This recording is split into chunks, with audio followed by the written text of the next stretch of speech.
예, 인천 서구의 이용원입니다. 어제 사고로 유명을 달리하신 고인분들, 삼각 고인의 명복을 빌겠습니다. 그리고 우리 중상 경상자분들 빠른 쾌유를 빌겠습니다.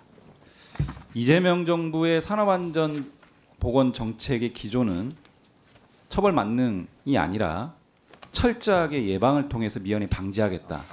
다만 여러 가지 법 제도적인 또는 노동부의 정책적인 이런 방침을 제대로 이행하지 않아서 예방이 안 되고 결국 사고가 났을 때는 엄중하게 처벌해서 재발을 막겠다. 맞습니까? 그렇습니다. 자꾸 처벌 만능이라고 접근하시는 것 자체가 전제가 잘못된 것 같고요. 대통령이 모든 중대재해 현안에 대해서 이러쿵저러쿵 지시할 수가 없습니다.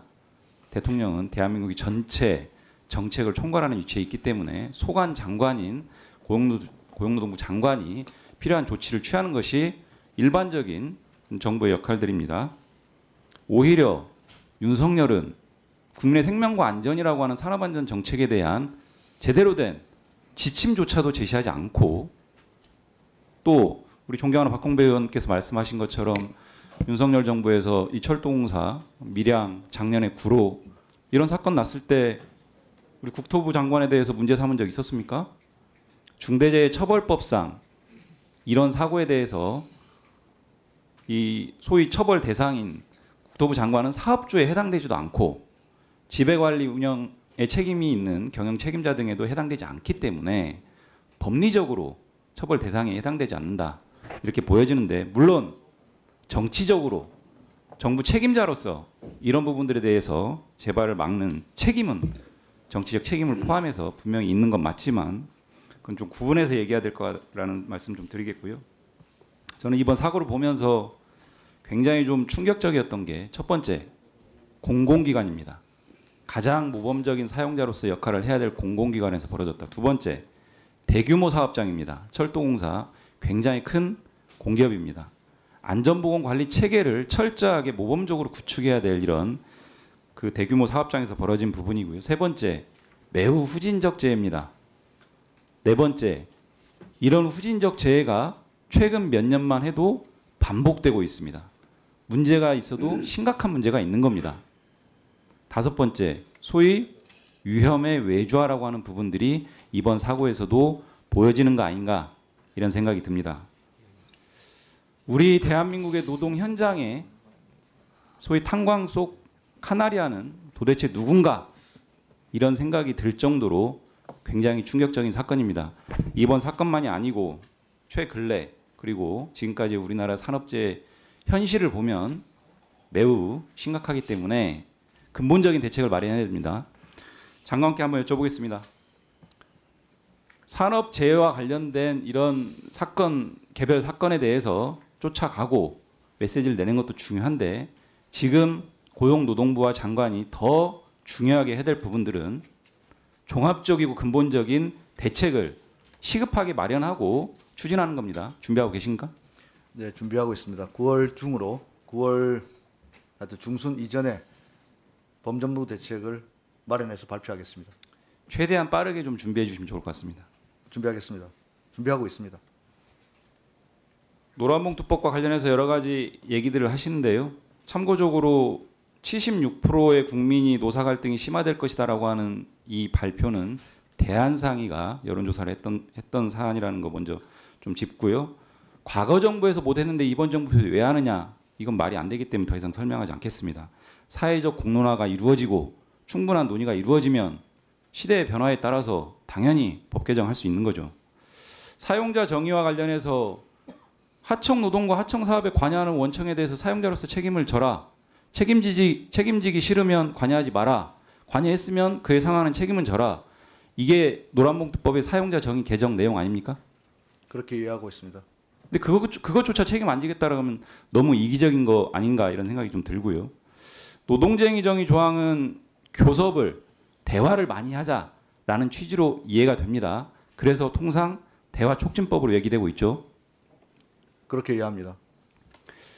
이런 대화 촉진, 대화를 더 많이 하자라고 하는 것을 극렬하게 반대하는 것은 노동자, 노동조합, 노사관계 이런 부분들을 악마화하거나 또는 제약시하거나 이런 전근대적인 노사관이 근저에 깔려 있는 거 아닌가, 이런 생각이 듭니다. 이런 부분들 좀 현장 지도를 통해서 제대로 안착될 수 있도록 준비해 주시고요. 우리 존경하는 박해철 의원님께서 우리 장관 인사청문회 때 지적하신 이우영 산인공단 산업인력공단 이사장 문제에 대해서 한번 짚겠습니다. 인사청문회 이전에 제가 별도로 또 공개적인 문제 제기를 한 바가 있는데요. 청문 과정에서 이 부분에 대해서 감사 조치 정확하게 진행하도록 하겠다. 결과 나왔습니까? 자체 감사를 하고 있고요. 자체 감사가 많이 부족해서 아직 결과 안 나왔죠? 본부에서 아직 안 나왔습니다. 본부에 미흡하다는 본부에서 특정 감사 진행할 예정입니다. 이 사안은 25년도 공인노무사 1차 시험 합격자를 불합격인데 합격자로 발표한 5명, 현재 알려진 바는 5명인데요. 규모도 다시 파악해봐야 되고요. 공인노무사 시험 1차 합격은 1교시 2과목, 2교시 3과목, 5과목을 보고 절대평가로 60점이 넘으면 합격, 과목별로 40점 미만이면 과락. 근데 1교시만 보고 2교시를 중도 포기한 사람들이 과락으로 걸러져야 되는데 아예 그냥 합격으로 통보가 됐습니다. 있을 수 없는 일입니다. 이 정도 되면 기관장이 책임지고 물러나야 됩니다. 동의하십니까? 엄중하게 보고 있습니다. 그런데 이 내용을 어떻게 확인했느냐? 이 합격 통보를 받은 수험생이 자기는 중도 포기했는데 글을 올렸는데 고용노동부 본부에서 인지하고 공단에 통보해서 그제서야 확인이 됐습니다. 그래서 다시 들여다보니까 전상상 똑같은 오류가 24년도에도 있었답니다. 24년도에서도 그런 일이 벌어졌는데 그 일은 묻혔어요. 왜? 산인공단 이사장이 이건 알리지 마라. 이런 지침을 내려줬다는 얘기를 저희 의원실에서 들었습니다. 확인하셨습니까? 예, 보고받았습니다. 만약 이 수험생이 25년도에 블로그 그 카페에 글을 26년도, 27년도 계속되는 그런 최악의 상황입니다. 공단, 노동부 인지하지 못했을 거기 때문에요. 그렇죠? 그렇습니다. 이 산인공단 이사장은 과거에 김건희 씨에 대해서 정치적으로 너무 심하게 공격당하셨다, 억울하시겠다, 개인적으로 스승의 자격을 갖춘 분이라고 생각한다, 이런 발언으로 굉장히 물의를 일으켰던 인사인데 24년도, 25년도 이런 말하자면 시험 관리, 최악의 시험 관리를 이렇게 해놓고도 오히려 은폐하려는 의혹이 제기되고 있고 매우 미온적입니다. 아직까지 감사 결과도 안 내놓고 있어요.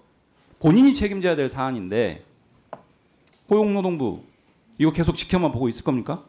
자체 감사 결과를 다시 한번 독려하고 그 결과를 보고 저희들 본부에서 감사. 글쎄요, 저는 자체 감사를 지켜볼 게 아니고요. 직접 노동부가 나서거나 감사원에 감사 요구를 하셔야 됩니다. 산인공단 이사장의 행태를 봤을 때는 자체 감사로 확인될 수 있는 사안이 아닙니다.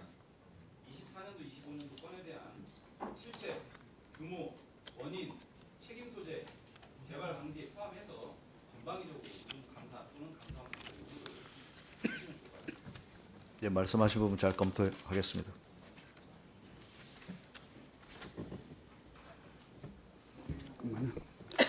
네, 다음은 정혜경 의원님, 예, 질의해 주십시오.